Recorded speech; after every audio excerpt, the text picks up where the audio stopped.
Kanchipuram Vakula silks నాణ్యత మా ప్రాధాన్యత. మదీనాగూడ, మియాపూర్, హైదరాబాద్ లో త్వరలో శుభారంభం.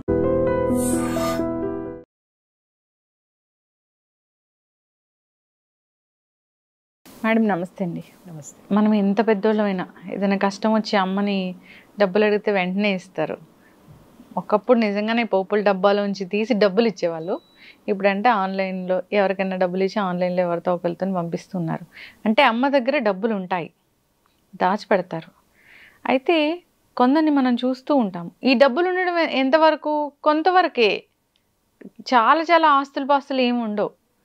సో అయితే అమ్మకి ఆర్థిక భద్రత ఉందా? సో ప్రతి ఇల్లాలకి ఆర్థిక భద్రత అనేది అవసరమా? చాలామందిని చూస్తూ ఉంటాము, డబ్బులు అడుక్కోవాల్సిన పరిస్థితి వస్తూ ఉంటుంది. అది ఎందుకు? దీనిలో మార్పు రావాలంటే ఏం చేయాలి? మంచి మాట అన్నారు. ఏమని అంటే, చిన్నప్పుడు అమ్మని అడిగితే పోపుల డబ్బాలో నుంచి తీసి మనకిస్తుంది. ఇప్పుడు కూడా ఏదైనా అవసరం ఉంది అంటే అమ్మ దాచుకున్న డబ్బులు మనకి ఇచ్చేస్తుంది. అమ్మ ఏది తనకంటూ ఏది దాచుకుంటుంది. ఆర్థిక భద్రత ఉండాలి అనేటటువంటి ఆలోచన రాదు. ఎంతసేపు ఏంటంటే, నేను ఇంకా ఏమిస్తే ఈ కుటుంబంకి నేను సాటిస్ఫై చేసిందని అవుతాను, ఇంకా ఏం చేస్తే వీళ్ళు నన్ను బాగా చూసుకుంటారు, నేను ఇంకా ఎంత చేస్తే నేను ఒక గుడ్ మదర్ని అవుతాను, లేదా ఇంకా ఎంత బాగా చేస్తే నేను మంచి భార్యను అనిపించుకుంటాను, లేదా నేను ఇంకెంత సర్దుకుపోతే నేను ఒక మంచి కోడల్ని అవుతాను, లేదా ఎవరితో మాట పడకుండా ఉంటాను అని ఎంతసేపు ఇవ్వడమే నేర్చుకొని ఉంటుంది. మీరు అడిగారు అసలు ఇల్లాలకి ఇలా అంటే కొన్ని సిచ్యుయేషన్స్ వస్తాయి, దాన్ని ఎలా చూడాలి అని చెప్పేసి. దాచిన ప్రతి రూపాయి కూడా సంసారానికే ఖర్చు పెట్టడం అనేది తను అలవాటు చేసేసుకుంటుంది ఫస్ట్ నుంచి కూడా. చివరికి కొన్ని పరిస్థితుల్లో ఏం జరుగుతుంది అని అంటే, అమ్మా ఇప్పుడు అంతా బాగున్నప్పుడు పిల్లలు తన చివరి వరకు, అవసాన దశ వరకు బాగా చూసేటటువంటి పిల్లలు ఉన్నారు అంటే వెల్ అండ్ గుడ్. లేదు, వాళ్ళు కూడా స్వార్థంతోటో లేదా వాళ్ళకి చేతగాని తనంతోటో, ఎందుకంటే వాళ్ళు కూడా వాళ్ళ సంపాదన సరిగా లేనటువంటి సిచ్యుయేషన్లోనో ఉన్నప్పుడు నిన్ను పోషించాలి అని అంటే వాళ్ళకి భారం అవుతుంది. మీరు అనుకోవచ్చు, చాలామంది వచ్చేటటువంటి క్వశ్చన్ ఏంటంటే, తల్లి ఎందుకు భారం ఫీల్ అవ్వదు? చూడండి, తల్లి బిడ్డలకి భారం అవుతుంది కానీ బిడ్డలు చచ్చిపోయేంత వరకు తల్లికి భారం కారు. అంటే తల్లి మనస్సు అంత గొప్పది, అంత విశాలమైనది, అంత బరువును మోయగలిగేటటువంటి శక్తిని తనకి తానుగా ఆ శక్తిని తనలో ఇముడ్చుకుని ఉంటుంది. కానీ మన దౌర్భాగ్యం ఏంటంటే, చాలా చోట్ల చూస్తాము తల్లిని రోడ్డు మీద వదిలేసిన తల్లుల్ని, బిచ్చమెత్తుకుని బతుకుతున్నటువంటి ఆడవాళ్ళని చాలా మందిని చూసినప్పుడు. అలాగే కొడుకు కోడళ్ళు బాగానే ఉంటారు, కూతుళ్ళు బాగానే సెటిల్ అయిపోయి ఉంటారు, కానీ వీళ్ళు ఇంకొకళ్ళ ఇంట్లో పని చేసుకొని బ్రతుకుతూ ఉంటారు. అంటే పని చెయ్యొద్దు అని నేను చెప్పను, వెల్ అండ్ గుడ్, చేయాలి. మనం బ్రతికున్నంత వరకు, మన కాలు చేయి ఆడినంత వరకు మన సంపాదన మీదే మనం బ్రతకాలి. మన సంపాదనతోటే మనం ఉండాలి, ఎవరి మీద మనం ఆధారపడకూడదు. కానీ ఆ డబ్బు కూడా తనకు తాను సంపాదించుకున్నది కూడా మనవరాలకి ఏదో కావాలి, ఏదో అయింది మనవరాలకో మనవడికో, మళ్ళీ కొడుకు అడుగుతాడేమో, మళ్ళీ కూతురు అడుగుతుందేమో, మళ్ళీ వాళ్ళకే ఖర్చు పెట్టడం అనేది జరుగుతుంది. ఓల్డేజ్ హోమ్లో ఉన్న తల్లిని చూడడానికి కొడుకు వెళ్తే సో మనవరాలకి డబ్బులు ఇచ్చి పంపించిన స్టోరీ నాకు చాలా ఉన్నాయి. అదే నేను చెప్తున్నాను కదా, తన కోసం ఎవరన్నా తుణమో పడమో, ఇప్పుడు ఇట్లాంటి ఓల్డేజ్ హోముల్లో ఉండి తనని ఎవరైనా వచ్చిన దాతలు ఎవరైనా ఉన్నారు, పెద్ద మనిషి వచ్చిన వాళ్ళు ఉన్నారు, తన కోసం ఇచ్చినటువంటి తుణమో పడమో కూడా దాచి పెట్టుకుని మళ్ళీ వాళ్ళు వచ్చినప్పుడు అంటే తనను చూడరు, తను భారం అని చెప్పేసి వదిలేస్తారు. అలాంటి పరిస్థితుల్లో తన వాళ్ళు తన కోసం వచ్చినప్పుడు కూడా ఏదో ఒకటి ఇవ్వాలి అని తన దగ్గర ఉన్నటువంటి ఆఖరి నయా పైసా వరకు కూడా ఇవ్వడం అనేది ఈ ఇళ్ళల్లో ఉండేటటువంటి దాన్ని ఏమనాలంటే అది ఒక పెద్ద వ్యసనం అంటాను నేనైతే. మాత్రం ఇవ్వద్దు అని నేను చెప్పను, కానీ ఇక్కడ ఇల్లాలు కూడా ఆర్థిక భద్రత ఆమెకి చాలా అవసరము. నువ్వు ఇంటి ఖర్చులు పెడతావు, నీ భర్త ఒక 10,000 ఇస్తున్నాడు ఇంటి ఖర్చులు చేయడం అని, ఆవిడ చాలా జాగ్రత్తగా దాస్తూ వస్తుంది.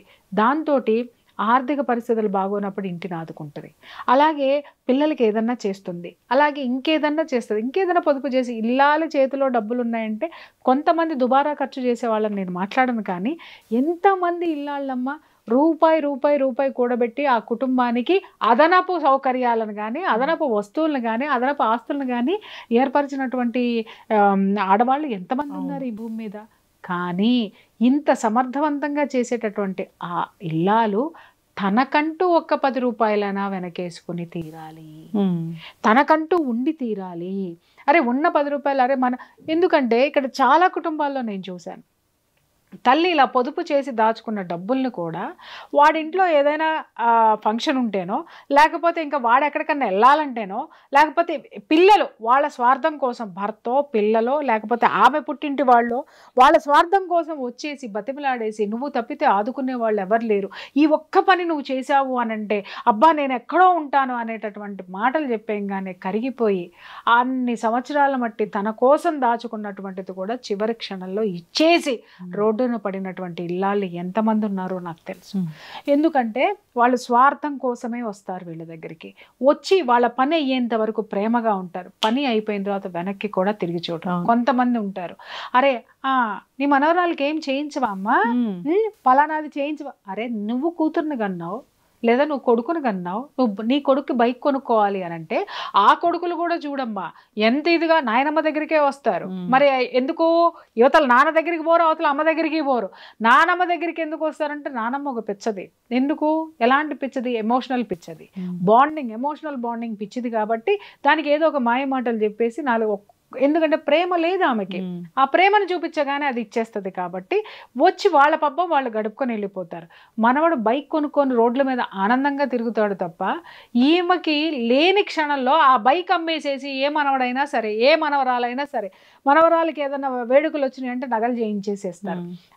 మీ అమ్మ దగ్గర ఉన్నాయిగా అది తీసుకురా చేపిద్దాం అనేటటువంటి ఆడవాళ్ళ గురించి నాకు తెలుసు. భర్తల్ని చేసి మీ అమ్మకి డిపాజిట్ ఉన్నది కదా అది తీసుకురా, నా కూతురికి పలానాది చేయిస్తా, లేకపోతే నేను పలానాది చేయించుకుంటా, లేదా ఈ వేడుక చెయ్యాలి, లేదా మన అప్పులు తీర్చుకోవాలి. నీకు బలిసి లేదా నీకు చేతగాక నువ్వు అప్పుల పాలైతే ఆమె బ్రతుకు తెరువు కోసం దాచుకున్న డబ్బులను కూడా నువ్వు తీసుకొస్తున్నావు అంటే నువ్వు ఎంతదవి నీకు హెల్ప్ చేయాలా? కష్టపడు. ఆవిడ ఎన్ని సంవత్సరాలు కష్టపడింది, కష్టపడినా కూడా ఆవిడ రూపాయి నీ దగ్గర దాచుకుంటే ఆ రూపాయికి కూడా ఇవాళ నేనేం లేదమ్మా, నేను ఆరిపోయానమ్మా, నేను ఏదో అయిపోయానమ్మా అని అంటున్నావు. వయసులో ఉన్న నీకే శక్తి లేదని నువ్వు జారగిల పడితే, శక్తి లేని నీకు ఆవిడ సహాయం చేస్తే శక్తిని కోల్పోయినప్పుడు ఆవిడకి ఎవరు సహాయం చేయాలి? గవర్నమెంటే వాళ్ళకి పెన్షన్ ఇస్తుంది. ఇలాంటి సందర్భాలు ఉన్నాయి కాబట్టే ఇవాళ గవర్నమెంట్లు వృద్ధాప్య పింఛన్లను ఇవ్వడానికి కారణం ఇదే. ఇవాళ చాలా మంది ముసలి వాళ్ళు ఎంత హ్యాపీగా బ్రతుకుతున్నారో వీటి వల్ల. వాటిని మనం కొంతవరకు సమర్థించాల్సిందే. వృద్ధులకి ఖచ్చితంగా గవర్నమెంట్ ఆసరా అనేది డెఫినెట్గా ఇవ్వాలి. కానీ నేనేమంటున్నానంటే గవర్నమెంట్ ఇచ్చేది ఎంతవరకు వస్తామా, తిండి తినడం వరకే వస్తుంది. ఏదైనా మెడికల్ అవసరం వచ్చింది, లేకపోతే ఇంకేదన్నా కావాల్సింది ఉంది, వీళ్ళకి భద్రత ఏది చెప్పండి? అంటే పెద్ద పెద్ద జబ్బులకు కూడా కొడుకులు చేతగాని వాళ్ళైతే, నాకు తెలిసినంత వరకు మా బంధువుల్లో ఒక ఆవిడ కొడుకు అసలు ఎందుకు పనికిరాడు, అంత గారాభంగా పెంచింది. ఒకప్పుడు మంచి ఆస్తిపాస్తులు ఉన్నాయి, ఆ తర్వాత ఆస్తులన్నీ వాళ్ళకి కలిసి రాలేదు, మొత్తం ఇదైపోయినాయి. వాడు ఎందుకు పనికి రాకుండా తయారయ్యాడు, వాడు ఒక్క రూపాయి ఇవ్వడు. ఈమెకి తమ్ముళ్ళు కానీ ఇతర బంధువులు కానీ ఎవరైనా సరే ఆమెకి కొంత ఉండమని చెప్పేసి ఒక ఇల్లు వేసిచ్చి ఆమెకి ఉండడానికి తృణమో పణమో ఇస్తూ ఉంటారు.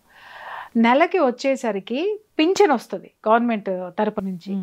ఆమె ఒక పూట వండుకుని ఒక పూట ఇంకా మళ్ళీ రెండో వాళ్ళ ఇంటికి వెళ్ళి చేయి చాచి అడగదు, సొంత కొడుకు ఇంటికి వెళ్ళి కూడా ఆవిడ ఆత్మాభిమానం. కానీ ఎవరన్నా మాలాంటి వాళ్ళం ఏదైనా ఇచ్చినా, లేకపోతే గవర్నమెంట్ ఇచ్చిన పెన్షన్లో కూడా సగం వాడుకొని మిగిలింది సగం దాచి కొడుక్కిస్తుంది. ఇస్తుందా? మనం ఆ త్యాగాన్ని గుర్తించాలా. ఆవిడ హెల్త్ చాలా పాడైపోయింది. ఆవిడ వైద్యం చేయించుకోవడానికి ఈ డబ్బులు ఖర్చు పెట్టేస్తే నా కొడుకు ఇవ్వడానికి ఉండవేమో అని చెప్పేసి ఆవిడ ఎంత అనారోగ్య పాలైపోయి ఇవాళ ఏ ఒక్క రూపాయి లేకుండా మళ్ళీ అదే కొడుకు దగ్గర ఆర్థిక ఇబ్బందులతోటి ఉంది. అప్రయోజకులకి మీరు ఒక్క రూపాయి కూడా ఇవ్వకండి. ఇచ్చినంత మాత్రాన అది ఏమవుతుంది అనంటే అది మళ్ళీ తిరిగి రిటర్న్ రాదు.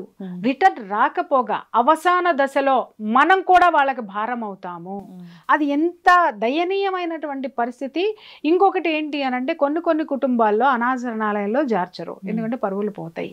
అలాగని ఇంట్లో కూర్చోబెట్టి 2 పూట్ల తిండి పెట్టలేరు, అలా కూడా ఉంటది. అందుకే నేను ప్రతి ఒక్కళ్ళకి చెప్తున్నా, మీ తదనంతరం ఎవరికైనా ఏదైనా ఇవ్వండి తప్ప మీరు ఉన్నంత వరకు ఇవ్వాల్సింది ఇవ్వండి. కానీ మొత్తం మీకంటూ ఏమీ లేకుండా అంత త్యాగాలు చేయాల్సినటువంటి అవసరం లేనే లేదు. తల్లిదండ్రులు ఎవరైనా సరే ఒక 50 సంవత్సరాలు దాటిన తర్వాత మెల్లమెల్లగా వాళ్ళకంటూ ఒక ఆర్థిక పరమైనటువంటి వెసులుబాటు వాళ్ళకి ఉండాలి, భద్రత వాళ్ళకి ఉండాలి, వెనకేసుకోవడం అనేది ఉండాలి. కొంత వాళ్ళ కోసం దాచుకోవాలి, వైద్యానికి కానివ్వండి లేకపోతే అవసాన దశలో కానివ్వండి, దేనికైనా సరే అక్కడికి వచ్చేంత వరకు కూడా వాళ్ళ కోసం వాళ్ళు పెట్టుకునే తీరాలి. సో ఈ స్థిరాస్తులు ఇలాంటివి ఉన్నా కానీ ముందే రాయించేసుకుంటూ ఉంటారు కొడుకులు, కూతుర్లు అయినా సరే చాలా తెలివిగా. వన్స్ అవి చేతికి వచ్చాక అస్సలు చూడరు. ఈ స్వార్థంతో కూడినటువంటి పిల్లలమ్మ, చెప్తున్నాను కదా, ఆ స్వార్థంతో కూడినటువంటి పిల్లలు ఉన్నప్పుడు ఎవరైతే తల్లిదండ్రులు బతికుండంగానే ఆస్తులు ఇవ్వమని, తల్లి బతికుండంగానే తల్లికి కూడా తెలియకుండా వాటాలు పంచుకునే ప్రబుద్ధులు కూడా కొంతమంది ఉన్నారు. వాళ్ళకి కానీ నిజం చెప్తున్నాను కదా, తల్లి అనేటటువంటి పేగుబంధంతో నువ్వు ఇంకా చేస్తూ కూర్చున్నావు అనంటే చివరికి ఆ విశ్వం కూడా నిన్ను క్షమించదు. ఇంకా దారుణం ఏంటంటే క్షమించదు. అవసాన దశలో అయ్యో కొడుకులకి ఎంత చేసింది, భగవంతుడు ఆమెకి ఎందుకు ఇలా చేశాడు అనంటే, భగవంతుడు నీకు లేకుండా పెట్టమని చెప్పాడా? భగవంతుడు నీకు ఇచ్చాడు, నీ కోసం ఇచ్చాడు. నువ్వు భగవంతుడిని కోరుకున్నావు కాబట్టి ఎన్ని పూజలు చేసిందో భగవంతుడికి. చివరిలో కొడుకులు చూడలేదు అనంటే ఆ స్థితికి నువ్వు ఎందుకు వచ్చావు? కొడుకులో కూతుళ్ళో బంధువులో అసమర్థులైనప్పుడు అసమర్థులకి నీ యొక్క ఆస్తిపాస్తులు కానీ నీ యొక్క ధనాన్ని ఎందుకు ఖర్చు పెట్టావు? నీ సొమ్మును ఎందుకు ఇచ్చావు? ఎందుకు ఖర్చు పెట్టావు? దాని పర్యవసానం భగవంతుడు నీకు ఇచ్చాడు, నీ తీసుకెళ్ళి ఇంకొకరికి ఇచ్చిన తర్వాత ఎందుకు భగవంతుడు నిన్ను ఎందుకు చూడాలి? నువ్వు ఇచ్చిన దానికి, నువ్వు భగవంతుడు ఇచ్చిన దానికి నువ్వు విలువ ఇవ్వనప్పుడు, భగవంతుడు తన మాట విన్నప్పుడు తనెందుకు చూస్తాడు? అనుభవించమనే చెప్తాడు, నువ్వు తెలుసుకో అనే చెప్తాడు. అవసాన దశలో తెలుసుకొని తీరాలి మనం.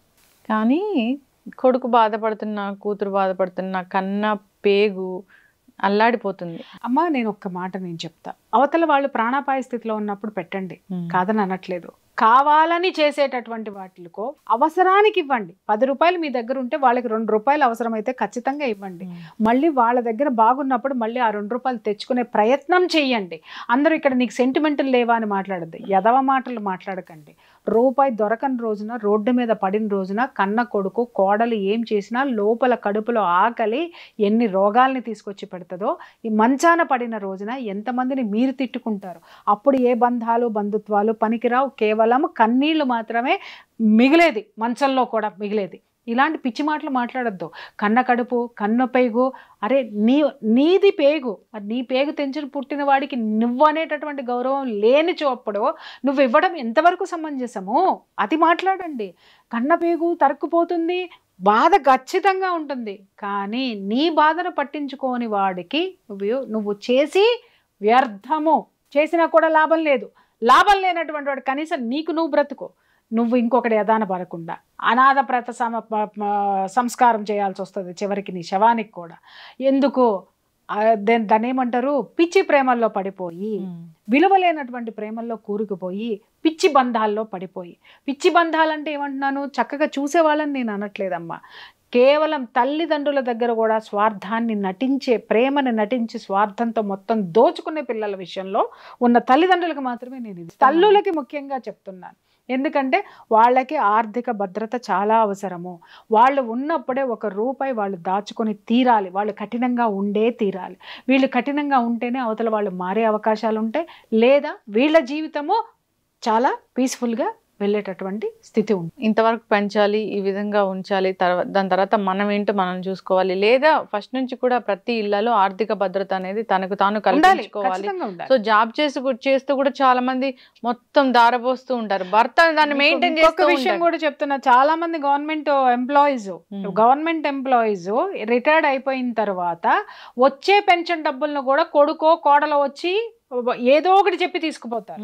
లేదా కొడుకు వచ్చి బలవంతంగా పెన్షన్ తీసుకుని పోతాడు. లేదు కొడుకు కోడలు ఇంట్లో ఉంది అనుకుందాం, పని మనిషి కంటే హీనంగా బతుకుతూ ఆ పెన్షన్ డబ్బులు అది కొడుకు దగ్గరికి ఇవ్వాలి.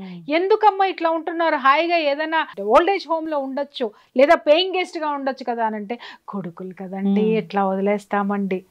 విలువలు లేని చోట నువ్వు బ్రతుకుతూ, బురదగుంట్లో బ్రతుకుతూ నువ్వు గబ్బొస్తుందని ఎట్లా మాట్లాడతావు? నీ మీద ఎందుకు జాలి చూపించాలి? అది బురదమ్మా బయటికి రామ్మా అని అంటే, బురద కదండి మా ఇంటి ముందు ఉన్నదే కదండి ఎట్రానండి అని అంటే, నీ ఇంటి ముందున్నా నీ ఇంట్లో ఉన్న బురదే, అది గబ్బే కొడుతుంది. ఆ గబురు వదిలించుకొని బయటకు వస్తే ఆరోగ్యవంతంగా ఉంటావు. అదే నేను చెప్తున్నాను. ఆ పిచ్చి సెంటిమెంట్లతోటి ఉండి మిమ్మల్ని మీరు నరకం పెట్టుకోవడం అనే దాన్ని భగవంతుడు కూడా హర్షించడు. తన్ను మాలిన ధర్మం మొదలు చెడ్డబేరం. ఫస్ట్ నిన్ను నువ్వు సంస్కరించుకో, నీకు నువ్వు భద్రతనిచ్చుకో, ఆ తర్వాతే ఎవరినైనా సరే. చక్కటి విషయాలు చెప్పారు.